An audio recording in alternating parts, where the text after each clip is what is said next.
Within the Brazilian collective psyche, the Toyota brand is associated with an unbreakable automobile factory, unmatched construction quality, and an air of luxury. Every cabbie or Uber driver wants a Corolla Hybrid, the fuel-efficient battle tank that wows customers. Furthermore, the Corolla continues to be one of the world's best-selling cars year after year. According to data from the consulting firm Jato Dynamics, the Toyota model is the best-seller by far, 1.5 million units, significantly surpassing the second-place Tesla Model Y, 1.2 million, if we combine the global sales figures for the sedan with those for the Cross. Subsequently, BYD introduces the King in Brazil, revealing its aspiration to establish its new vehicle as the dominant sedan in this market, and even as the emperor of business travel. Naturally, the comments section has already been inundated with angry Toyota supporters asking, how dare a Chinese newcomer compare this thing to the sublime Corolla? BYD demonstrated their daring at the press conference by bringing a top-of-the-line Corolla Hybrid Premium,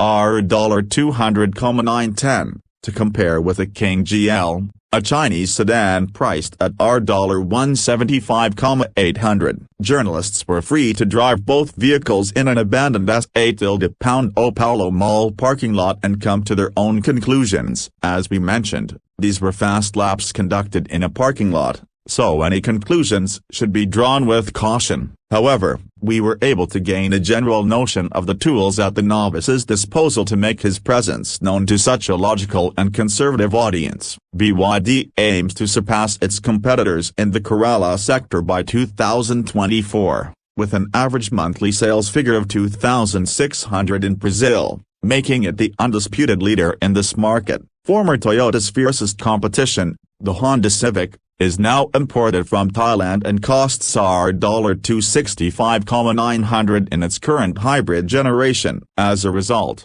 it is no longer a threat to anyone, with only about 120 units sold each month. The VW Jetta and Nissan Sentra from Mexico are well behind the Corolla in terms of numbers and lack hybrid versions. Let's place them side by side to get started. The King is 15 centimeters longer and 1.8 centimeters taller than the Corolla, measuring 4.78 meters in length and 2.72 meters in wheelbase, respectively. The Chinese sedan's dimensions are essentially more significant. It is 5.7 centimeters wider and 4 centimeters taller than its Brazilian-Japanese competitor. In actual use, the difference is evident. Getting into the King requires less bending over, which is advantageous for people who transport passengers. Those in the back seat have more space between their knees and the roof lining, but their heads are much farther away. However, the BYD model's floor is higher due to the battery pack on the ground. This means that your legs are somewhat more bent, which isn't a huge deal. However, 2 adults and a child will fit comfortably in the back seat because of the nearly flat floor and the extra width of the body.